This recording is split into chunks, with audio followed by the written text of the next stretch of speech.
In this assignment, you are going to be expected to show your understanding of symmetrical and asymmetrical balance.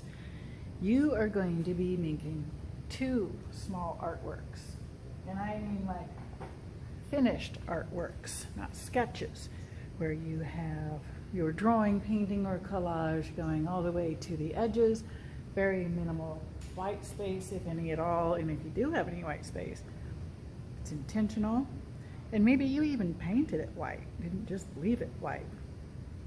This time you can use any media that you prefer or you can get your hands on. If you're in the classroom, we'll do our best to sanitize and use what we have here. If you're at home, you can use what you have at home. Okay, so examples. Remember, I need like another piece of paper to do the basics of balance. Good thing I have some paper right here. Balance is like having 2 or 3 or however many things on a seesaw, teeter-totter, whatever you want to call it. So if you have a seesaw and you have one big thing over here and one big thing over here, that's balance. If you have a seesaw and that's symmetrical balance.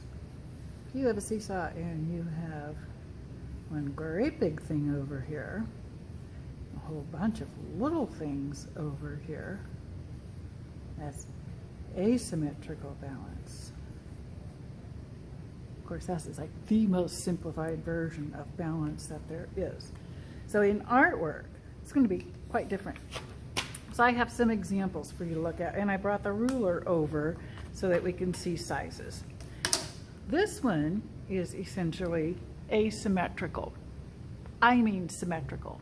I was looking at the camera to see if it was showing. Symmetrical, basically the same on both sides. And there is white, but that white I actually painted. And there's a little bit of yellow in that white. This is not very big, 8.5 by 8.5 inch square. So this would fit the assignment for symmetrical balance. Now I have some other examples that are a little bit smaller. These are out of my sketchbook. I didn't realize I did so many symmetrical things, actually. This one is relatively symmetrical. Everything in this book is about 5.5 inches by 8 inches. So we have the building down the center, cars, trees, and buildings on the side. That makes symmetrical. I have it painted out almost all the way to the edges. The only white spaces that are left are the white of the clouds. Another symmetrical, where'd it go? Oh, okay. The tulips. So I got the tulip in the middle, and then in the background there was a tulip on each side. Again, painted almost all the way out to the sides. And it's like almost 5 inches right there. And I'm showing symmetrical balance. An example of asymmetrical balance. This is the, I don't know, it's the U of A farm. I don't know what else to call it.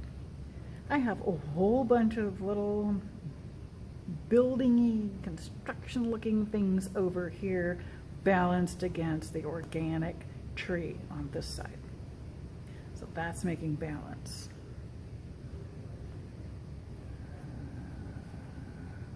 Asymmetrical balance. This is my friend John. We were out painting, and you can tell it's COVID season because he has his mask on. We were out painting at the botanical gardens, and he's sitting there. I don't know what he's painting, but he's got his McDonald's coffee cup, and I have John over here balanced by all of the flowers in the flower bed. Last one. This is from this square in Fayetteville, and this is an example of asymmetrical balance. So I have the tree on the side. He's kind of big and fluffy red, minimal detail. And it's balanced by the light pole and flowers and tree on this side. With the kind of glow and the emptiness around the light sort of offsets what's happening here. So balance, two kinds.